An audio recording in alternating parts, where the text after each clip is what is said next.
ආයුබෝවන් කියලා පිළිගන්නවා SN MTV රිවිව්ස් ඉතින් ගෙනෙන තවත් අලුත් වීඩියෝ එකකට. ඉතින් ස්කෝබිඩෝ කතාමාලා කියන්නේ ලොකු පොඩි කාගෙත් හිත දිනාගත්ත කතාවක්නේ. ඉතින් ස්කෝබිඩෝ කතාව ශ්‍රී ලාංකේය අපිට ගෙනාවේ සිරස TV. ඉතින් අපේ රටේ ස්කෝබිඩෝ කියන්නේ අලුත් චරිතයක් නෙවෙයිනේ. කෙටියෙන්ම කිව්වොත් ස්කෝබිඩෝ කතාව ගෙතෙන්නේ තරුණ පිරිසක් විසින් හොල්මන් අල්ලන. එහෙම නැත්නම් හොල්මන් වගේ වෙස්සලා ගෙන්න හොරුන් අල්ලන අපූර්ව සිදුවීම් පාදක කරගෙන්නේ. ඉතින් අයි පොඩි කාලේදී ස්කෝබිඩෝ කතාවේ දැක්කේ ෆ්‍රෙඩි, ඩැෆ්නි, වෙල්මා, ෂැගී, ස්කෝබිඩෝ කියන කට්ටියවනේ. ඉතින් ඔයාලට මතකද මෙන්න මේ පොඩි බලු කොක්ක ස්ක්‍රැපීඩෝ? මෙයා ඉන්න කතාමාලාවේ ස්කෝබිඩෝ කතාමාලාවේ ගියා. පසු කාලේ ස්ක්‍රැපීව කතාවෙන් අයින් කරනවා. ඒක නෙවෙයි මෙතන තියෙන ලොකුම ප්‍රශ්නේ. මේ ස්ක්‍රැපීව ස්කූබිඩු ෆෑන්ටත් පේන්න බැරි චරිතයක් වෙනවා. කොටින්ම කිව්වොත් මේ ස්ක්‍රැපී කියන්නේ ශාපල චරිතයක් බවට පත් වෙනවා. ඒත් ඇත්තටම කාලෙකදී ස්කූබිඩු කතාව නවතින්න ඔන්න මෙන්න තියෙදි තමයි මේ ස්ක්‍රැපීඩෝ කියන චරිතය ඇවිල්ලා මේ කතාව බේරගන්නේ. එහෙනම් ඇයි මේ චරිත මෙච්චරට මවුල් ගියේ? කොටින්ම කිව්වොත් මේ වගේ ශාපල චරිතයක් බවට පත් උනේ. එහෙනම් මේ දේවල් වලට උත්තර අද වීඩියෝ එකෙන් බලමු. එහෙනම් අපි යමු වීඩියෝ එකට.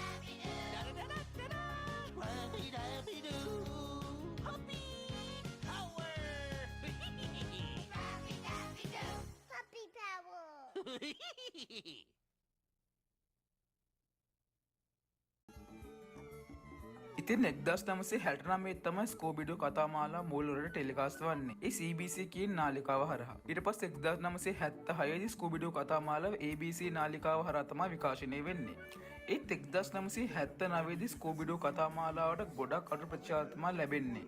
මේ කොච්චර දාරුණ වෙනවද කිව්වොත් ABC එකෙන් ස්කෝබිඩෝ කතාමාලාව නවත්තන්න ඔන්න මෙන්න වගේ තැනට එනවා. මේ කාලේදී රචකෝ ස්ක්‍රැපීඩෝ කියලා ස්කූබීගේ ඥාති පුත්‍රයෙක් කතාමාලාවට ගේනවා. පොඩි බලු කුක්කෙක් වුණත් චන්ඩිකම් වගේම තමන්ගේ මාමට හොල්මන් අල්ලන්න උදව් කරන කටකාරී ස්ක්‍රැපීගේ චරිතේ ගොඩක් ඉක්මනටම හැමෝගෙම හිතවලට කාවදිනවා. ඒ විතරක් නෙමෙයි රජකම් ස්ක්‍රැපීව දාපු සැලැස්ම හරියටම හරියනවා.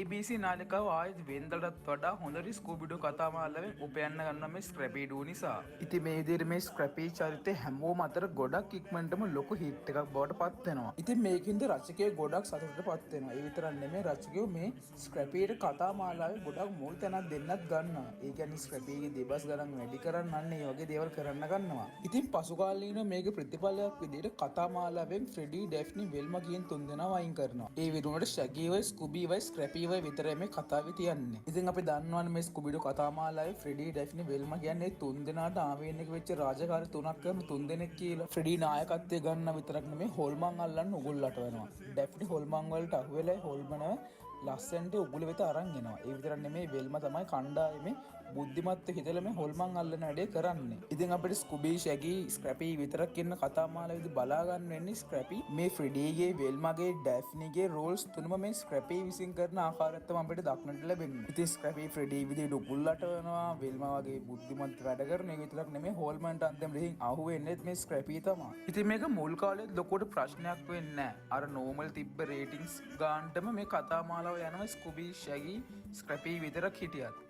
ඉතින් පස්සේ කාලෙක මේගොල්ලෝ ස්කූබීවයි ෂැගීවත් කතාවෙන් අයින් කරනවා. කතාවෙන් අයින් කරලා යාබඩෝ කියලා සීරීස් එකක් පටන් ගන්නවා. ඉතින් මේ යාබඩෝ කියන එකේ ෂැගී, ස්කූබී වෙනුවට වෙන සුදු පාට බල්ලෙකුයි වෙන කොමිෂනර් කෙනෙක් වගේ කෙනෙකුයි තමයි ඉන්නේ.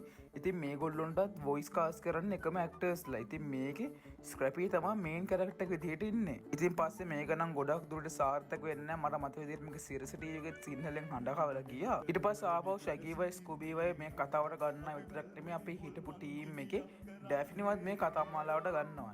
ඉතින් ඊට පස්සේ කතාමාලාව යන්නේ ස්කූබී, ෂැගී, ඩැෆ්නි, ස්ක්‍රැපී හොල්මන් අල්ලන විදිහ තමයි. ඉතින් මේකට ලොකුවට රේටිං ප්‍රමාණයක් හම්බ වෙන්නේ නැහැ. ඉතින් මේ කතාමාලාවේ සමහර එපිසෝඩ් දෙකකදී විතර වෙල්මයි ෆ්‍රෙඩි යනවා. ඉතින් මේ එපිසෝඩ් දෙකට අර නෝමල් එපිසෝඩ් වලට වඩා ගොඩක් ලොකු රේටින් අගයක් ලැබෙනවා. ඉතින් ආපහු ඊළඟට ස්කූබිඩු සීසන් එකේදී ස්කූබී, ෂැගී, ෆ්‍රෙඩි, වෙල්මයි, ඩැෆ්නි මේ පාට ටීම් එකම ආපහු ගේන්නේ මේගොල්ලෝ රයිටර්ස්ලා තීරණය කරනවා. ඉතින් ඒ විතරක් නෙමෙයි ඒත් මේ කතාවේ ස්ක්‍රැපීඩෝ ඉන්නවා. ඒත් පස්සේ කාලේ මේ ස්ක්‍රැපීට ගොඩක් කට්ටිය අකමැති වෙන්න ගත්තා. මොකද මේ ස්ක්‍රැපී මුරු කණ්ඩායම පාලනය කරනවා වගේ විදිහක් තිබ්බ හින්දා. ඒ විතරක් නෙමෙයි 2002 ආපු ස්කූබිඩෝ ලයිව් ඇක්ෂන් මූවි එකේ ස්ක්‍රැපී මේන් විලන් වෙච්ච හින්දා ගොඩක් ෆෑන්ස්ලට මේ ස්ක්‍රැපී පිළිබඳ ක්‍රෝධයක් ඇති වෙන්න ගත්තා. ඉතින් මං හිතනවා ඔයගොල්ලෝ මේ ලයිව් ඇක්ෂන් මූවි එක නම් අනිවාර්යෙන් බලලා ඇති. ඉතින් අපේ ෆිල්ම් එකේ දැක්කන ස්ක්‍රැපීගේ චරිතේ නෝන් ඩේන් විදිහ. ඉතින් ඊට පස්සේ ස්ක්‍රැපීගේ චරිත අපිට කවදාවත් ස්කූබිඩෝ සිනමාවේ දැක බලා ගන්න හම්බ වෙන්නේ නැහැ. ඒ වුණාට යම් යම් තැන්වලදී ස්කුබිඩු කතාමාලාවේ මේ ස්ක්‍රැපි ගැන පොඩි හින්ට් එකක් පාස් වෙනවා. ඉතින් ඒක කතාමාලාවක එක එපිසෝඩ් එකක ෆ්‍රෙඩි කියනවා අපේ ටීම් එකේ 6 දෙනෙක් ඉන්නවා කියලා. ඉතින් එතකොට ෂැගී කියනවා ෆ්‍රෙඩි අපි කතා වුණා නේද ස්ක්‍රැපි ගැන ආපහු කතා නොකර ඉන්නවා කියලා. ඉතින් ඒ වගේම ස්කුබිඩු මිස්ට්‍රි ඉන්කෝපරේටඩ් සීරීස් එකේ ස්ක්‍රැපි ගැන පොඩි හින්ට් එකක් පාස් වෙනවා.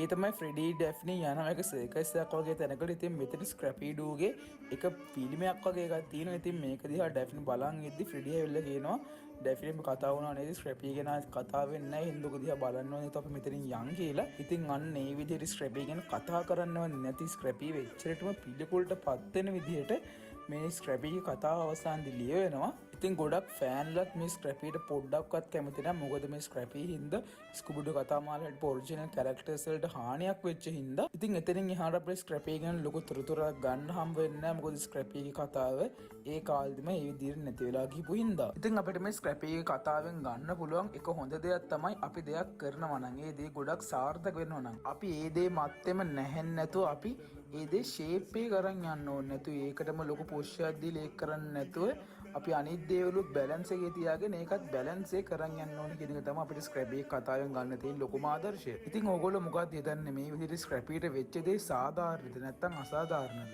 ඕගොල්ලන්ට ඒ කාලේ වැඩිම ස්ක්‍රැපිගේ මතක සිදුවීම් මොනවාද? පහලෙන් කමෙන්ට් එකක් දාන්න යන්න. ඉතින් අද වීඩියෝ එක හොඳ නම් අපේ channel එක subscribe කරලා අපිත් එක්ක එකතු වෙන්න. ඒ විතරක් නෙමෙයි අපේ channel එකේ මේ වීඩියෝ එක ඕගොල්ලෝ යාළුවෝ අතරෙත් බලන්න, යාළුවන්ටත් share කරන්න. එහෙනම් අලුත් වීඩියෝ එකකින් හම්බ වෙනකන් see you guys.